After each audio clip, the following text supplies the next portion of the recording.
So our last meeting of this calendar year. Hard to believe that this is our 12th. Wow. And what is this the end of our second complete year or third, Lisa? I think it might be third. Yeah, I think it is. All right. All right. Well, as always, welcome everyone. So in the chat, if you could please share your name, your personal pronouns, what city you're zooming in from, in your organization, school, anything else you are representing here today. You can find an example at the bottom of the screen there. Ben Robinson, he, him. I'm zooming in from Denver, and I'm with Great Education Colorado. All right. Our vision is that through public education, every Colorado student, regardless of their zip code, excuse me, learning needs, language, identities, or the color of their skin, graduates prepared to lead their best life. GEC's mission, Great Education Colorado harnesses the power of grassroots activism and diverse, inclusive networks to guarantee that public schools in every Colorado community are welcoming and adequately, equitably, and sustainably funded. All right. And our goal for the GEC Advocates Network is to create a space for us to build community and take action together.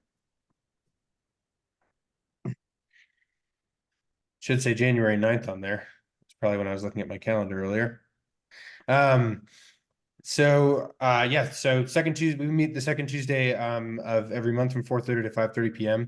I actually do not have the link ready for January. I forgot that I make them 6 months at a time, and I have not made the next 6 months yet. So I will get that to you in the recap. Don't worry about that. Community commitments, move up and move back. No one knows everything, but together we know a lot. Let's learn together.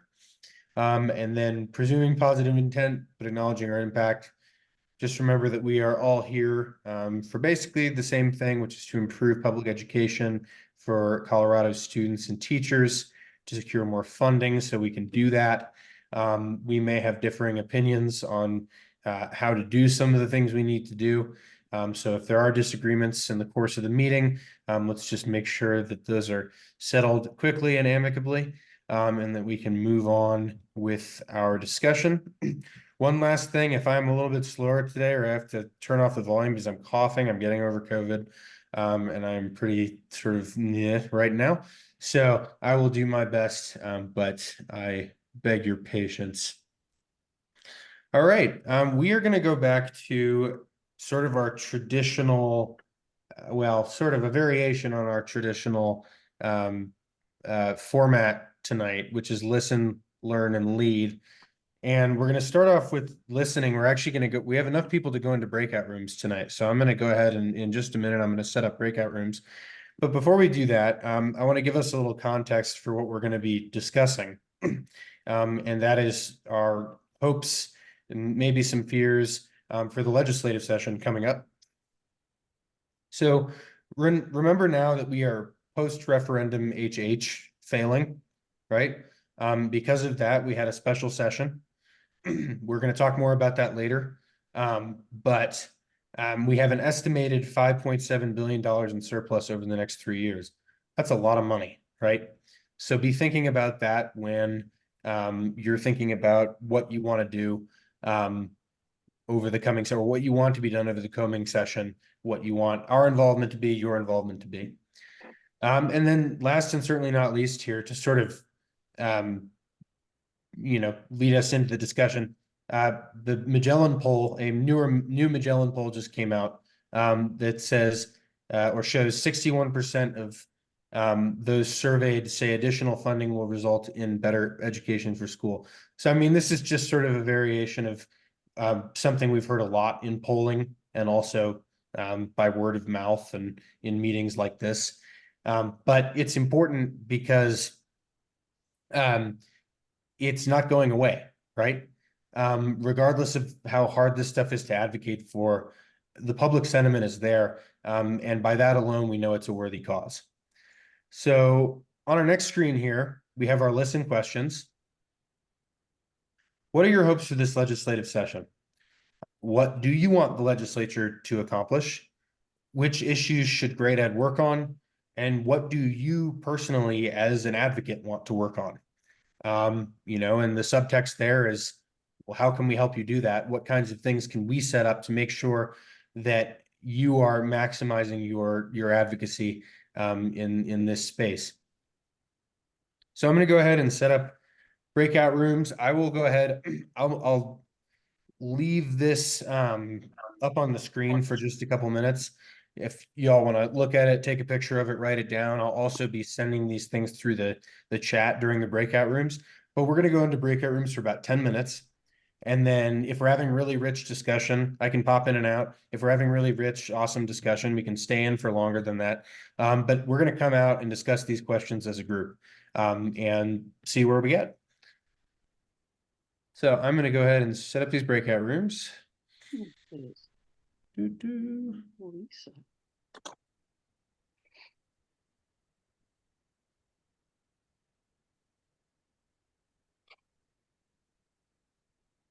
Having good discussion. Great. Great. It's good to see everybody. I feel like there are more of you than when we started breakout rooms, and I know that for a fact because I put you in the rooms. So yeah, welcome back, everybody. Hope we had some good discussions based on those questions I put in there. But yeah, so now that we're back as a whole group, I just want to ask you all, so we can all discuss this together, see what kind of different ideas we had. What are your hopes for this upcoming legislative session? What do you hope gets done? What kind of role do you hope you can play? And what do you hope grade ed does? I mean, any of those things are fair game. I'm going to be sitting here taking notes, but whoever wants to kick it off, please go ahead. Jerry. Well, I'm sorry. Should I raise my hand? Let's go. Actually, no, Jan, you're good, and then we'll go Jan and Jerry. Sorry. I mentioned about the a bill coming out of the Colorado Youth, whatever, COYAC, that talking about pronouns, that they want the ability to assure that they will be given that people in the schools will use their pronouns that they want. And I think that's great coming from these kids. And I have so much hope for our future because kids are getting involved. So. Excellent. Thank you, Jan. We'll go Jerry and then Lisa. So we started off talking about, of course, funding that, you know, hopefully the BS factor will be eliminated, but also get us to maybe eventually past that, you know, to make sure we're covering inflation and growth past whatever the 1988 or 86 funding. And then we talked a little bit about Initiative 50 and how we need to educate people and our grade ed, as well as all of us, on the impact 50 would have on public services, especially public education, and the value that, and you know, we do this, but I don't know, we're obviously not doing it enough. The value of public education to those people who don't have kids in the school because they vote.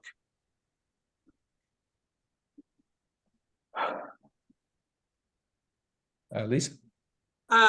So I started the conversation with the pie in the sky, right? Which is that we would figure out exactly what it is that we are supposed to be funding education at and just start funding it at that level and then work out the rest of the budget.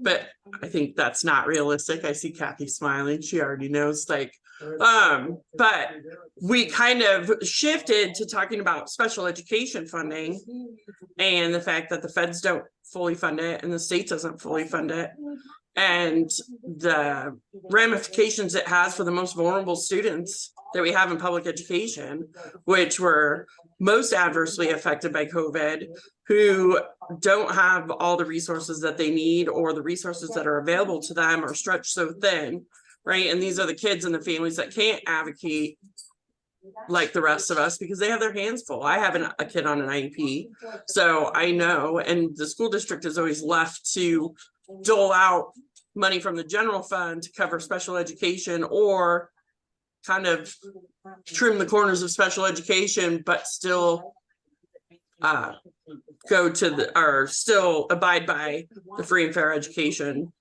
guidelines. And so for me, what I would like to see the state legislature do is prioritize funding for special education students with wording that does not allow for loopholes or that money to be spent anywhere except for on kids with IEPs, and for them to have direct learning loss and services that they're required so that they can gain some of the area that they've lost in.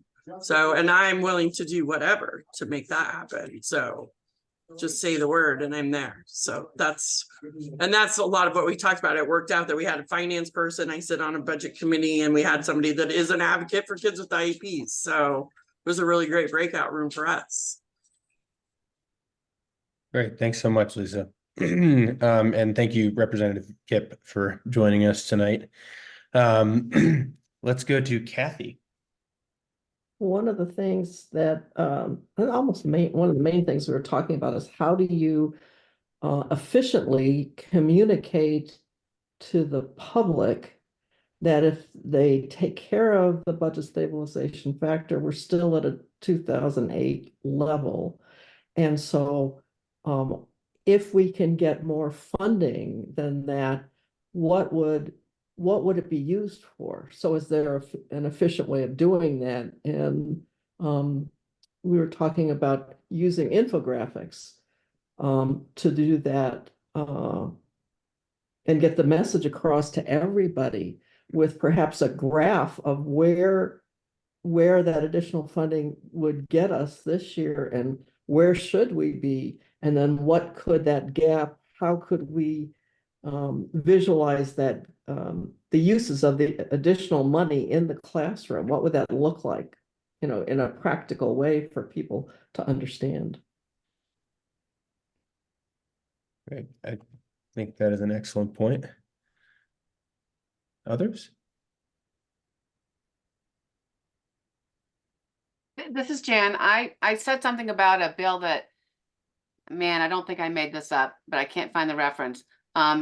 In the Colorado legislature, there's a draft bill to not allow school districts to ban books.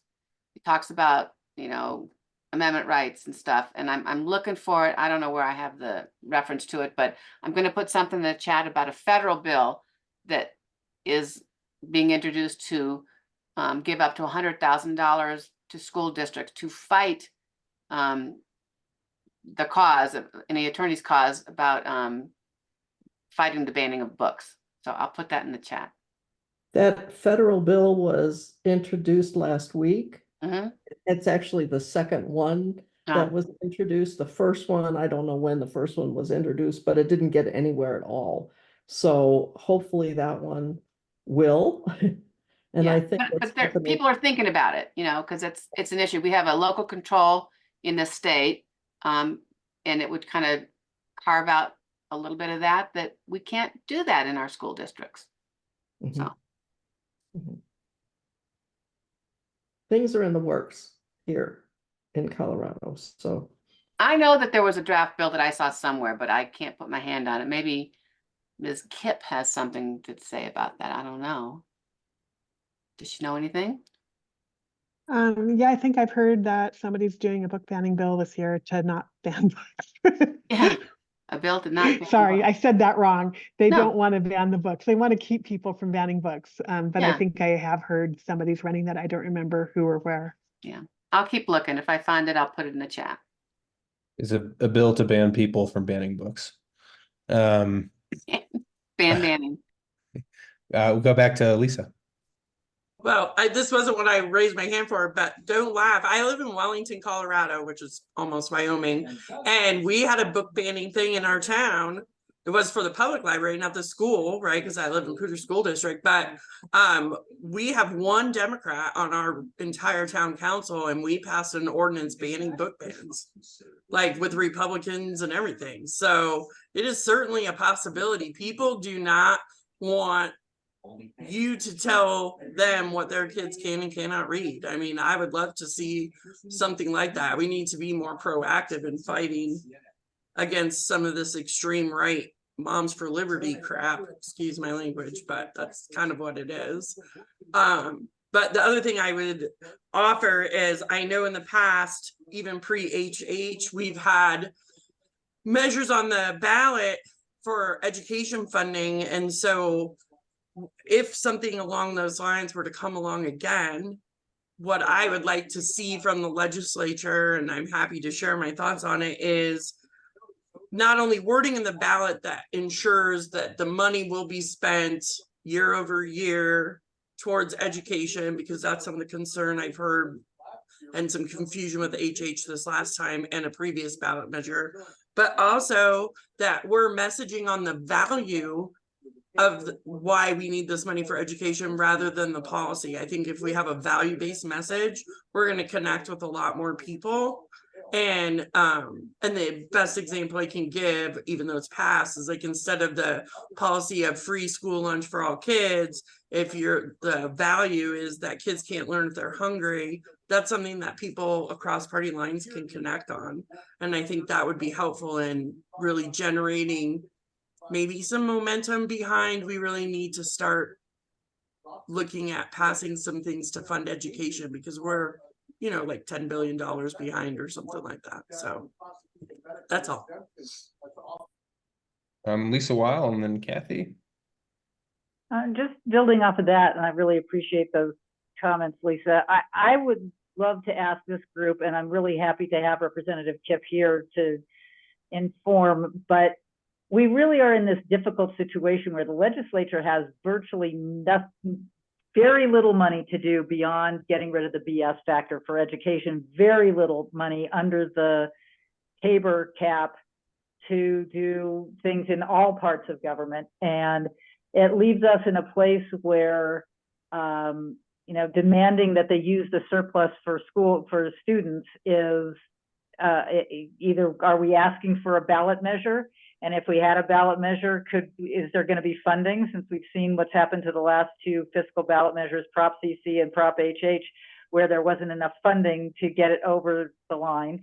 So along those lines of the communications and the importance of public education, and I just would love to hear what folks think about what we should be, like, is there concrete stuff we should be advocating for? Or should we somehow try to use the legislative session to focus attention on the BS, getting rid of the BS factor isn't full funding. It's actually 1989 levels.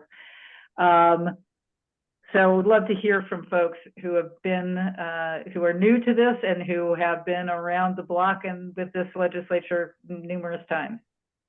Okay, so we'll go to Kathy, and then Lisa, we can open it up to your question.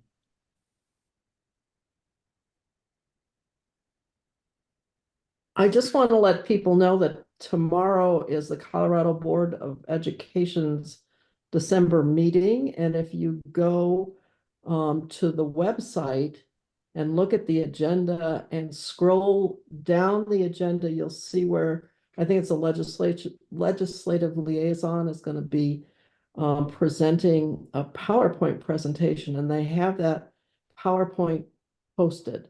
And you might want to go either listen tomorrow or go through the PowerPoint, because it really highlights a lot of what different groups are saying, but also talks about the money that's available. And again, that agenda is, you can access it very easily. Great, thank you. So to Lisa's question, and Lisa, if I'm paraphrasing this incorrectly or omitting something, just let me know. But what do you want to see sort of out of grade ed, I guess, specific policies, specific things to advocate for? I think less on the side of policy development and more on the side of advocating for certain causes in the legislature, but also say you have a bill that you know about that's coming up that you think needs some people power behind it. Those kinds of things.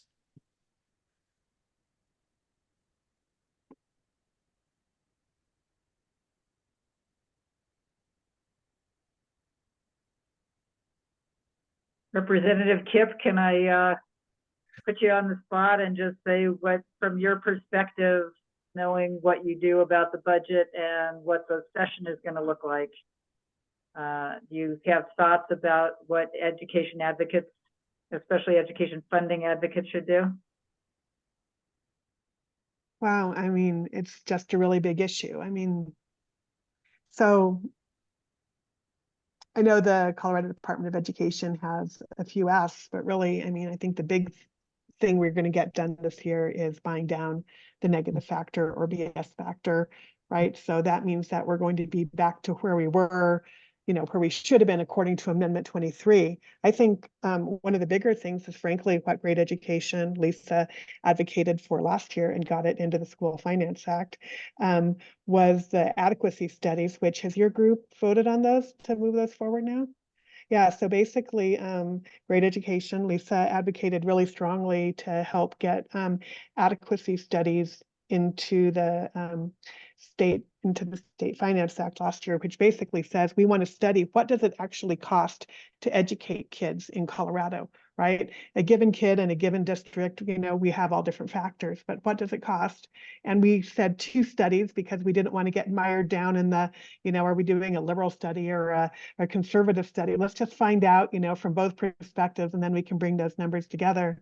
But I guess that's really honestly one of the things I'm most excited about when you talk about getting back to 1989. I always thought it was 86, but 1989 levels of funding, that doesn't make sense to anybody. So we're going to the goalpost that was set, at that 1989 level. Where should it be, right? And so I think resetting that is incredibly important. But yeah, there are so many needs, and the state budget is unfortunately going to be very, very, very limited. Most of the money that's we're taking in is already spoken for because we have to give people raises or they won't continue working for the state, right? We have to, we have all of these expenses that we already have. We have to ingest the education funding by inflation this year, and inflation plus buying down the negative factor, the BS factor, is a really big deal. So I expect that'll get done because we made the commitment last year.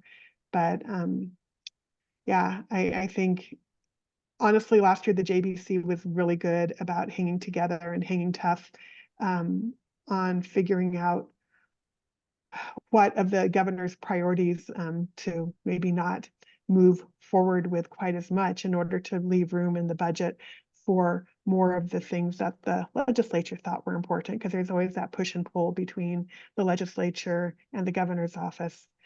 But as far as other, I mean, I have heard about a book banning bill, I believe, and I've heard about, a few other things. I have a bill on teacher mentorship. I hope will go forward, but there's a competing priority within the Colorado Department of Education itself. So I'm trying to, navigate that territory. And honestly, I'd say the communications within the legislature have largely been, a lot of that has not been happening as much this year because of various legal challenges to us talking to each other. So I'll just maybe leave it at that. Thank you, Representative Kip. So yeah, it does sound like there's some stuff percolating in the legislature that, for example, this book banning stuff is very much a part of what we've been talking about last year with school boards, and also with this increasing surge of out-of-state interests, national interests, really coming into local boards and telling them to do things that are not in the interest of school districts, helping get people elected who are not serving the best interests of students and teachers. Others? Representative Kip, can I just ask what you're hearing is sometimes there's a theme for the session. Everybody knows this is the year they're going to deal with X. I know the land use that didn't get finished last year. What's going to be the dominating conversation, or is there any such thing that you're hearing yet? Well, there's always dominating themes. I think it was a real disappointment to a lot of us that land use didn't make it anywhere last year. Frankly, it died on the calendar at the end of the session, and the affordable housing, our housing and our land use in our state are all interconnected, right? And, you know, it's part of the challenge, like even when you connect it to education, because one of the reasons some places have, well, a lot of places have trouble getting teachers is because it's so expensive to live in Colorado. I read an article that talked about how Colorado is like the most expensive place in the country to live if you're not on a coast. So that's saying something, right? Or maybe Chicago was in there, but I think it was pretty much us. And we are 100,000 housing units short. So all the policy we do in the area of housing benefits education, because we need places for kids for families to be, and for teachers, and for, you know, the rest of our, you know, workforce housing. If we don't have people who are housed, I mean, we don't want teachers living out of their cars and deciding that that's not worth it and moving to some other state where it's warmer and they can at least be warmer when they're living out of their car. But we know that people have been doing that. So it's a really tough situation. I think that housing situation is really going to be important, but I think it's going to come back instead of in one big omnibus bill, it'll come back in parts and pieces. We are going to have, I'm sure, continued emphasis on behavioral health, which includes mental health and substance abuse. I mean, that's such a huge issue right now because, you know, and a lot of these issues feed into each other. Yes, we are housing units short, but behavioral issues can also, health issues can feed into issues of homelessness, right? We want to have people who are housed. And oh, somebody asked me this the other day, and it's like, I think, you know, those are really top of mind. And yes, education is important, but I think people are kind of feeling like they've done a pretty good job on with finally getting the negative factor brought down. And really, and Elisa, what you brought up about special education, I don't know if you're aware, but we've really improved the levels of special education funding over the last several years, including this last year, where I think we are now actually fully funded technically in Colorado. So it's a thing. Oh, one of the things, and I'm sure Lisa's really well aware of this, is part of what we should probably be thinking about as the School Finance Act gets implemented is, for years we've used free and reduced lunches as a proxy for poverty when figuring out how to allocate school funding. And a couple of years ago, we passed a bill saying, hey, we should do this new thing where we have better data and we aren't just using proxies, and we're going to pull, you know, data like who's using Medicaid and who's getting SNAP benefits and all this other stuff and map them to whatever schools they're going to. Well, we didn't quite get there last year, so we held everybody harmless. So something that really important that needs to happen probably is to get that final piece figured out so it can appropriately help distribute money to the places that need it most in the School Finance Act. And then food access, right?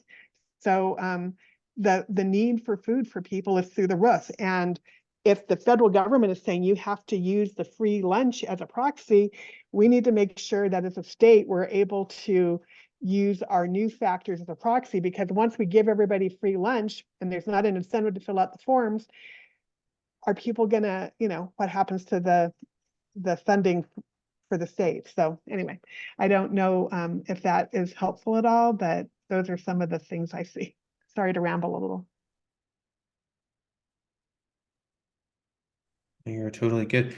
We can have like, yeah, like 2 more comments here, and we're gonna flip it back to the agenda because we have 17 minutes left. All right, Lisa. Thanks. Just real quick, and I appreciate what you said about the special education, and I know there's been more money there, but I wanted to ask, in terms of when you were talking about affordable housing and all of that, one of the conversations that I've been involved with and like trying to explore an idea down in Loveland, where they're really struggling with affordable housing and trying to put more intention on that, is it possible for the state to create some kind of mechanism so that there can be affordable housing that's targeted specifically for teachers and first responders? Because that's one of the conversations that's been happening in Loveland, is not that everyone doesn't need affordable housing, but with those necessary professionals within a community that keep the community going, is that something that can happen? There are school districts in Colorado, especially in some of our resort communities, that have taken it upon themselves to build, housing for their teachers. The question is, if you are a teacher, do you want to live in a dormitory all your life, right? I mean, those are the choices people are making. Or, do you want to, yeah. And, I've had people tell me to my face that housing isn't a supply and demand issue. And there's a small amount of truth to that, but it is largely a supply and demand issue. The housing wouldn't be going through the roof if we had enough supply. So I know that what the legislature spent a large amount of pandemic funding on is on this housing issue, and making sure that we're taking advantage of all opportunities to build more housing units. And I know, like, for instance, if any of you, and this goes really down a rabbit hole, not education related at all, but construction defects, which is something that was litigated years ago, will be litigated again this year in the legislature, because some people see that as stopping developers from building condominiums in Colorado, which are an entry level of housing. So yeah, there's a lot of things that get interrelated. It's fair. And yeah, and Lisa, I do think that we need to fund IDEA, and I know Jonah Goose is working on it, but yes, there you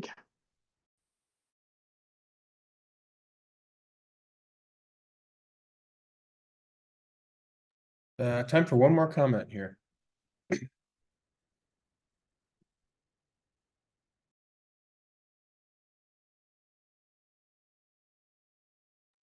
All right, seeing none, we'll go ahead and flip back to our slides.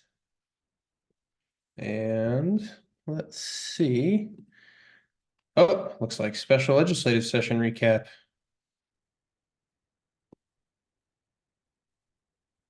All right, so we had the special legislative session right before Thanksgiving. Some pretty good things came out of it. So it was a pretty tense few days from all reports. But Lisa, you and I can talk a little bit more about this. I'll kind of go through it, and then Lisa, if you want to lend context or any other details that I may have missed. So first, really big thing here: 434 million in property tax cuts without harming schools. And a special thank you to all of you who filled out our petition to legislators to ask them to do this in a responsible way that did not harm schools. That happened. So thank you all very much. We had hundreds of people sign that thing, and we got it sent in time, which was awesome. So we're going to do this by reducing the residential assessment rate and increasing the amount exempt from taxation. All right. Something that's really big that I think I didn't hear about as much at first was $185 million expansion of the earned income tax credit. So that is especially important for lower income folks in the state. And then last down there is $30 million to aid renters facing eviction. Some cities, so like Denver, did their own thing as well. But it was great to see the state step in and do something, as there were a lot of calls for that. And Lisa, I'll hand it over to you. Well, I think the big picture here is HH failed, so there was pressure to do something to cut taxes before the property tax spike comes in January bills, property tax assessment bills. And the idea was to prevent a taxpayer revolt. And Jerry mentioned, I think it was you, Jerry, Initiative 50, that the John Caldera, et cetera, have already turned in the signatures for. That would, if there was a hope that this would head off anything being put on the ballot in 2024, it won't. But so again, we've got to just get a lot of messaging out there about the importance of the idea that we pay taxes to have the services that we want. And so that goal of the special session and of Proposition HH of heading off any kind of tax cuts on the ballot, property tax cuts on the ballot, unlikely. And as a matter of fact, Colorado Concern has also filed something. I don't know if it would be instead of Initiative 50 or, but anyway, that's, what HH would have done was made it possible for the long-term backfilling of the cuts, the impact of the cuts on K-12, and that we're still going to need to work on, is making sure that that any of these tax cuts are not going to hurt schools, and that we find new revenue for schools separate from this. Great. School Finance Task Force, Lisa. So I just wanted to update you all on, I don't know if you, well, the School Finance Task Force was created by last year's School Finance Act. I was appointed to it. There are 17 people on it, also includes Kathy Gephardt, a number of rural superintendents and CFOs and folks from the charter school community. It's a big mix. And we've been working through basically the legislature asked us to rewrite the School Finance Act, and it's been a really amazing process. I had a 4.5-hour meeting today, which was the 7th meeting, I think. So what's come out of it, first, as Representative Kipp mentioned, thanks to her and a lot of really her work, along with Representative McLaughlin, they got, for the first time, the state to commission a study to actually figure out how much it costs to get all of our students, wherever they live, however they learn, all of our students to standards. And one has been done before for the Lobato lawsuit, but the state has never accepted it. And as a matter of fact, the state challenged that one. So this is a big deal. So thank you to Representative Kipp for making this happen. And the amount that was in the bill when they commissioned that study is insufficient. We've gotten responses back to the request for proposals that CDE put out along the lines of the guidelines that the task force put together. And all the folks who bid on it said, we can't do this for the amount of money that's available.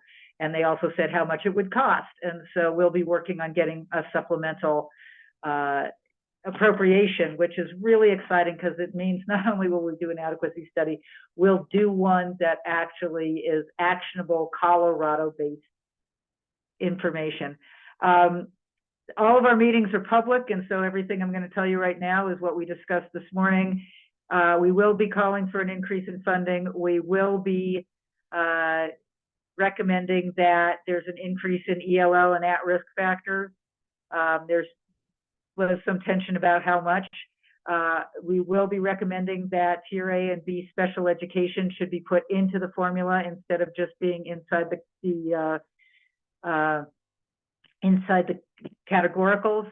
And we're in the midst of figuring out changes to the cost of living factor that and the cost of doing business factor that really and the sort of a rural factor, size factor, figuring out all those district related factors, the ones that aren't about students but are about districts. There's still ways to wrangle before we're done there, and it's going to, our recommendations, the report will be done on January 12th, whether it'll be a minority report as well, remains to be seen. But the good news here is, and as we talk about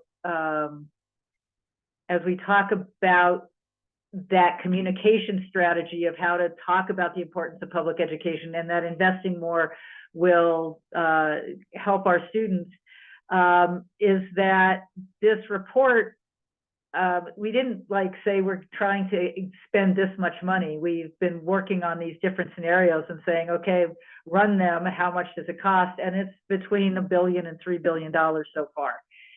The other thing that we really want to make sure is in that report is to say, this is the best we could do with the information that we have now. But when that adequacy study comes back, that's really what the new School Finance Act should be based on. And obviously the legislature isn't going to pass this. I guess they could, saying, if we get the money, this is what it would be, but they're not going to pass what we put forward because it would cost more money. Any questions, Martha? When you said between $1 and $3 billion, is that in addition to what's being spent now? I just want to be clear. Yes. Or is that the total? No, that would be when In we addition. add all these things that are on the screen right now, even reducing the cost of living in some ways, if that's what ends up happening, it would be additional funding. Okay. And considering who's on the, it really is a very diverse, bipartisan task force. And so that would be a really important thing if we have and I think there is a recognition that we need to increase the base. So having all that come from, if we get consensus, it really is a big deal. And come January, we'll be able to say, hey, this is what the process came up with in a bipartisan way. Now, what are we going to do about getting that money? So, John. That's great. Just a question you probably can't answer yet at this point. Who are the firms that are going to be doing the studies? Or when will we know? CDE had four responses. They don't tell us who they are, so we don't know that.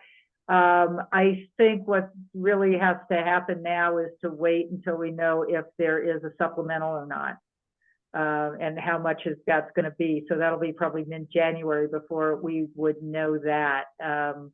So that's. I don't think they can make the decision until they know how much they're working on. Interestingly, one or two of them said, well, this is what we could do with the amount of like $100,000. This is what we could do for that, but it wouldn't be worth your money. And I think three of them said, we're not even going to bid, tell you what we could do for $100,000 because it's not worth it.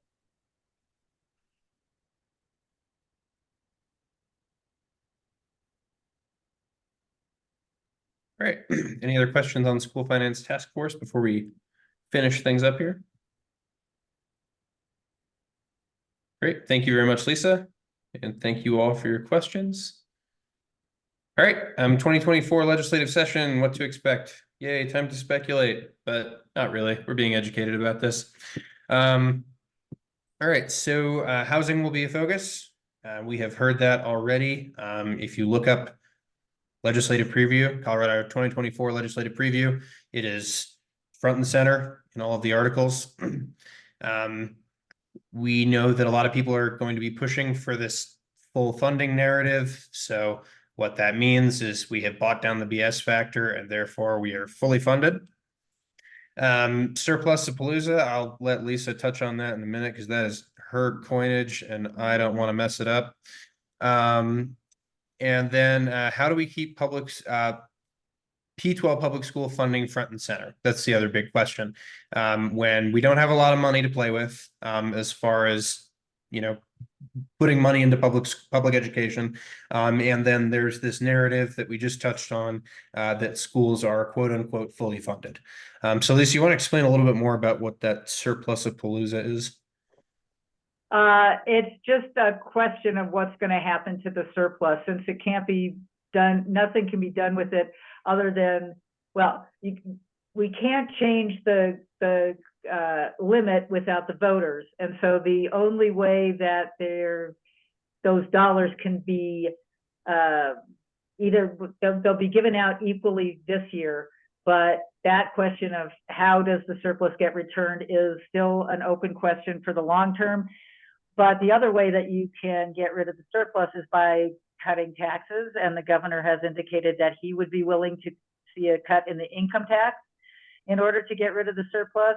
And there's just, it's just such a huge target, $5.7 billion over 3 years, that there could be tax credits, tax loopholes, tax deductions, so that the money never actually comes into the state. And some of those could be for great things, like a refundable tax credit for teachers.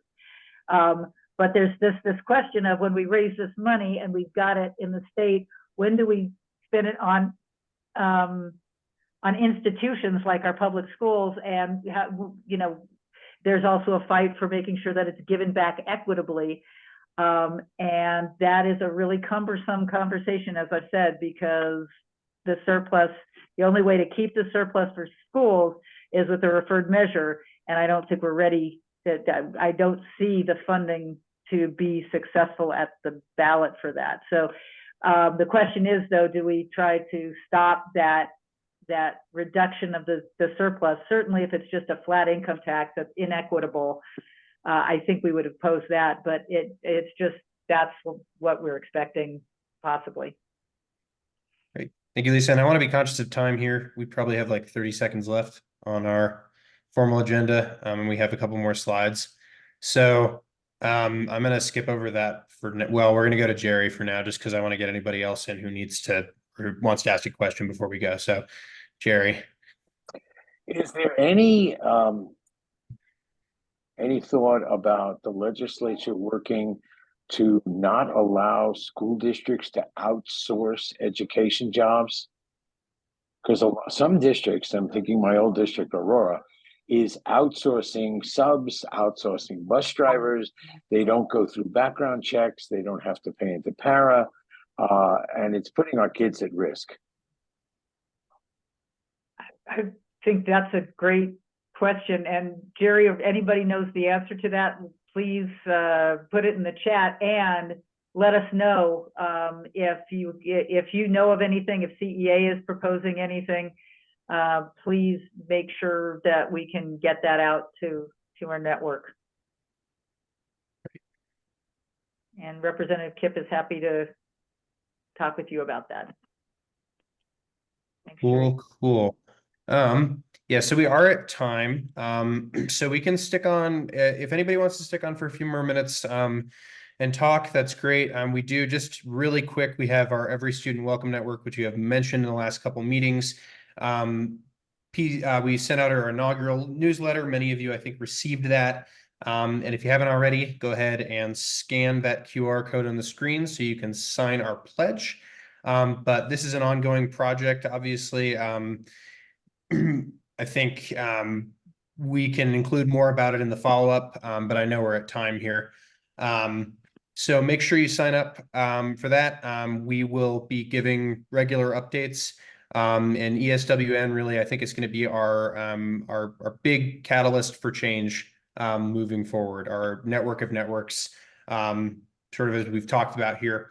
But yeah, so thank you all so much for coming out. I think, are we still recording? Delana, if you wouldn't mind stopping the recording. And I will go